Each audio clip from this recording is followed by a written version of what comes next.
The Buffalo Bills kick the crap, beat the stuffing out of, physically dominate Patrick. This almost like I can't say this without twitching. Like, I can't believe it went down like this, but it did. The Bills kicked the crap out of the Chiefs. They beat the stuffing out of the Chiefs. They stuffed Patrick Mahomes, Andy Reid, and the Kansas City Chiefs into a locker. Final score of this game might have been Bills 28, Chiefs 21. But if you watch this game, if you bet this game, if you felt this game, if you felt the essence, if you felt the aura, if you could feel the mystique surrounding Josh Allen, surrounding Patrick Mahomes, surrounding the best modern-day rivalry in the NFL, Allen v. Mahomes, Bills v. Chiefs, you know that this game was not as close as the final score would indicate. A thorough beatdown by the Bills of Kansas City. And yes, just to get ahead of it, because I saw your tweets, I saw all the messages on social media. Yes, I was way wrong about this game. Wrong. 180 degrees in the wrong direction. Yo, one of my pet peeves in life, just to say this, is when people are like, yeah, it's a 360-degree difference. It's like, yeah, if it were a 360-degree difference, like you're facing the exact same space, it's a full turnaround. You're facing the exact same spot. 180 is what you're talking about. I was 180 degrees wrong. I'm facing in the other direction.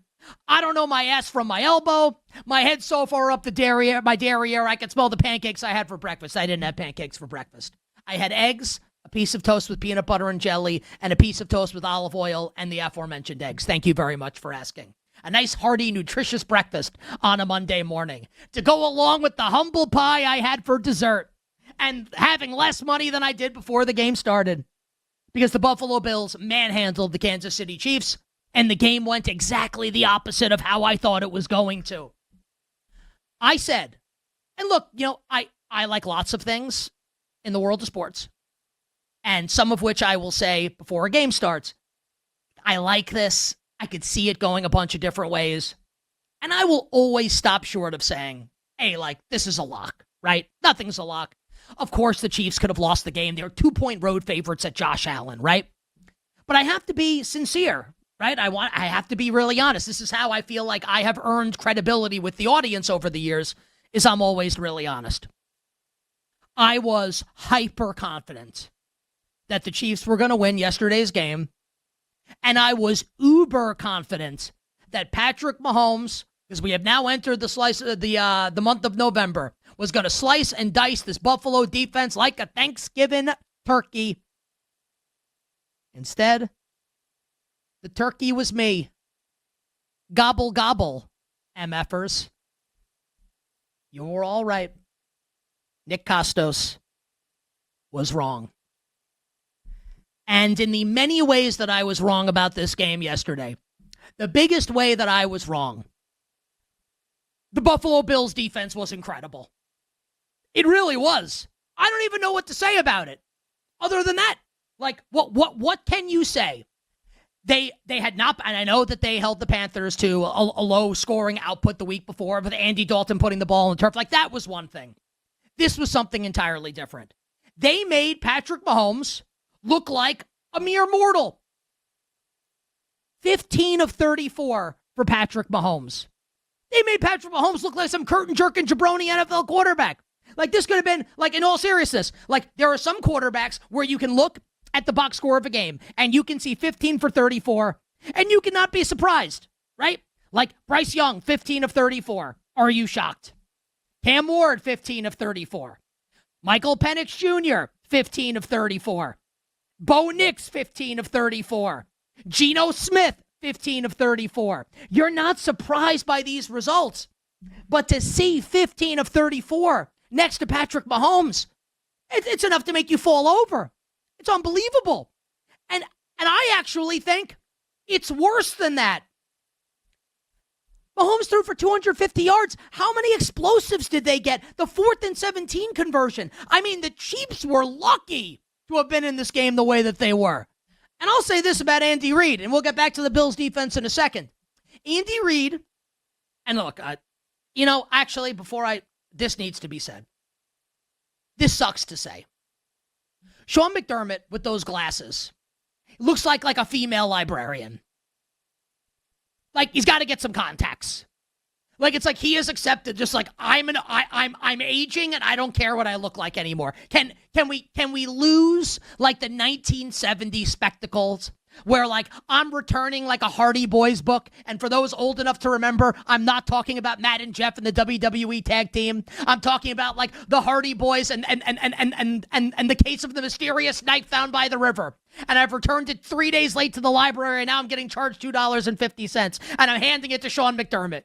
And he's the librarian. Can we lose the glasses, Sean? Coached a hell of a game. So good, in fact. He outcoached Andy Reid. What a world. Sean McDermott outcoaching Andy Reid. At the stroke of halftime, Bills leading 21-10. 4th and goal for the Chiefs, right on the goal line. And Andy Reid says, you know what? We're getting the ball at halftime. Send out the field goal unit. And it goes against what he's been this whole season, where he's been swashbuckling. He's gone for it. This reminded me, honestly, it's not apples to apples, of the NFC Championship game a couple years ago with the Lions and the 49ers when Dan Campbell could have gone for it and made it a 21-point game and kicked the field goal to make it 17. They end up losing the game.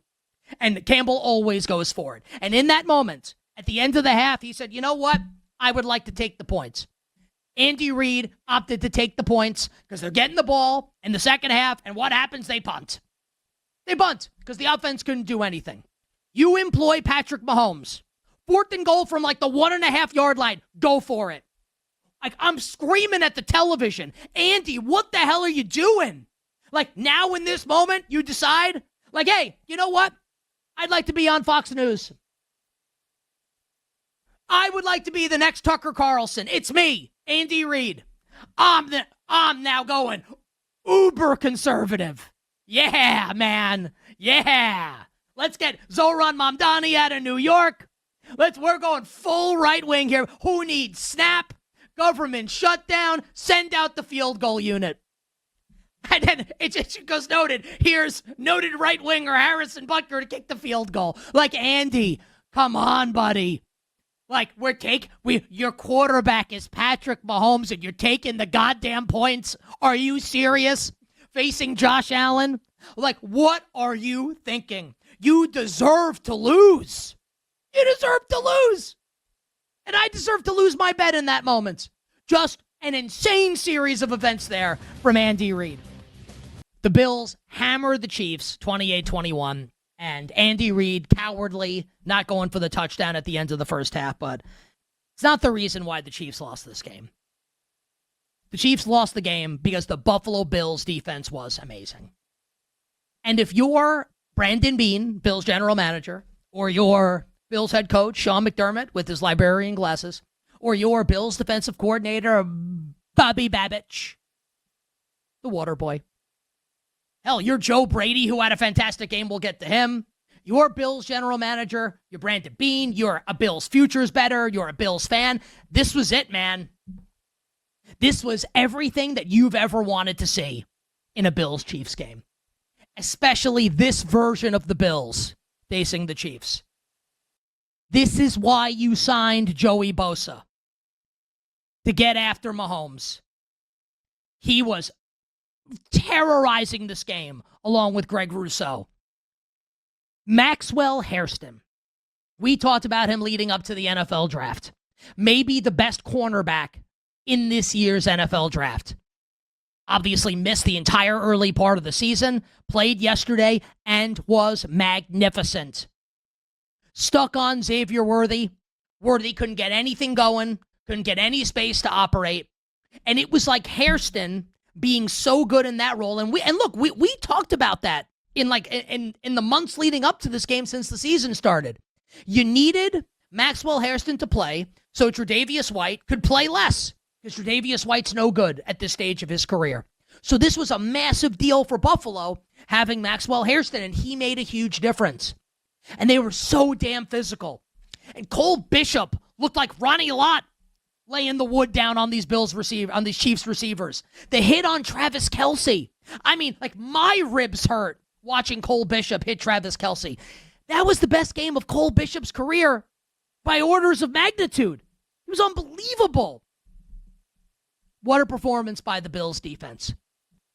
We haven't even talked about Josh Allen, who, in the, I don't want to say if it's like the storied history of the Bills, because really, you've had this run for Buffalo with Josh Allen and McDermott, and you had the Marv Levy run, obviously, with Jim Kelly, with the 4 straight Super Bowls, an AFC title game in 1989, tons of success for that iteration of the Bills.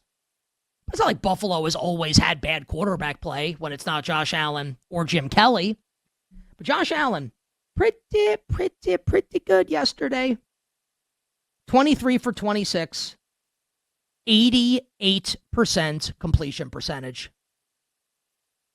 The highest single game completion percentage in the history of the Buffalo Bills. It's an unbelievable performance by Buffalo. The run game kicked ass. James Cook, 27 carries, goes for over 100 yards. Back-breaking runs by James Cook. And I loved a couple things that Buffalo did on offense. First, you have to respect an offense that in the year of our Lord, 2025, says, who the hell needs wide receivers? We're going to get these chunk plays down the field with our tight ends. Here's Dalton Kincaid, and we talk about, by the way, like the vision for Buffalo and for Brandon Beane and for Sean McDermott and Joe Brady and for Bills fans. Like when they drafted Dalton Kincaid in the first round a couple years ago, this is what you expected from Dalton Kincaid. That's what this was yesterday. He looked explosive. He looked spry. He was also wide the F open. Because Buffalo, using Jackson Hawes the way that they do, running on empty, using Jackson Hawes the way they do, where it's like a 6 offensive lineman, except this 6 offensive lineman for Buffalo can also catch the ball. He's actually a tight end. And they come out in these jumbo sets where if you're Kansas City, you're like, oh my God, like we got to stop the run. Like they're loading up. Here's James Cook in the backfield. Here's this 6 offensive lineman. You know what they're doing. And then here's play action. And here's Dalton Kincaid. And here's Dawson Knox. If and when we get to January, February, and Joe Brady, Buffalo offensive coordinator, is named the head coach of an NFL team, this might be the game that we look at and say, that's the game that got Joe Brady the job. Amazing stuff from Joe Brady. Amazing stuff from Bobby Babich and Sean McDermott and the Buffalo Bills. And if Buffalo plays like that in January, then I'm going to be wrong. And the Bills are going to win a Super Bowl. Not just get there. That version of the Buffalo Bills that played yesterday is beating any team in the NFL. Any of them. You line up that Buffalo Bills performance from yesterday against any other team, the Bills win. So realize that it's me saying that, someone who's been anti-Buffalo for a while now. Not that I think like Josh Allen's going to the Hall of Fame, but I don't trust this head coach quarterback pairing to get over the hump and win a championship and beat the Chiefs when it actually matters. But I'm acknowledging the ultimate upside of this team is to do that. And now, let's talk about January. Bills fans don't want to do that. No. Let's live in the moment, man. Look at what we just did. 5 straight regular season wins against the Chiefs. Why do you want to talk about January? Let's keep talking about November. We've done this song and dance. Bills have beaten the Chiefs 5 straight times in the regular season. You might think I'm saying this for shtick or for content, and no, Nick, you can't possibly believe this, right? I mean, the proof's in the pudding, guys. We've seen the script play out. And look, bad bet by me yesterday with Kansas. Like, I was wrong yesterday. I'm saying it. I'll pose this question. January, games in Buffalo, Chiefs at Bills. Who wins? Who wins? I'm taking Kansas City, and I'm not thinking twice about it. Of course that's what you're saying. Of course, well, you got to stick with Kansas City, even though, you can't change your mind, even though look what Buffalo did to them. I'll tell you what Buffalo did yesterday. And this is going to be a fascinating chess match if and when we get it in January. The Buffalo Bills yesterday defensively felt like they laid all their cards down on the table. This is how we beat the Chiefs. And now, if and when they play again, Kansas City knows, okay, here's how they beat our brains in back in November. Now we're going to do something different. And yes, I know it's going to make everybody really mad to hear this because everybody's dying for Mahomes to be knocked off the pedestal the same way everybody was dying for Brady to be knocked off the pedestal, the same way that I had a dog named Hobbs growing up that I absolutely loved. I would have considered throwing Hobbs out the window of the 3-story apartment we lived in if it meant the Knicks would beat the Bulls in the playoffs. I was dying for Jordan to get knocked off his pedestal. We're all rooting for it, right? You all want to see it. And Allen just beat the Chiefs yesterday. And now Josh Allen can beat him in January, right? No. I hope, sincerely, that we get this matchup again. Because I'll take the Chiefs against the Buffalo Bills. And yes, Kansas City's now 5-4. Same record as the Carolina Panthers. Doesn't feel great to say out loud. Going into the bye. 2 games back at Denver. Get the Broncos coming out of the bye, right out of the chute. The Kansas City Chiefs will still win the AFC West. And we just got this bit of news. Per Daniel Popper from The Athletic, Chargers star left tackle Joe Alt will undergo season-ending ankle surgery after another high ankle sprain for Alt yesterday. And this absolutely sinks the LA Chargers as far as being a legitimate Super Bowl contender.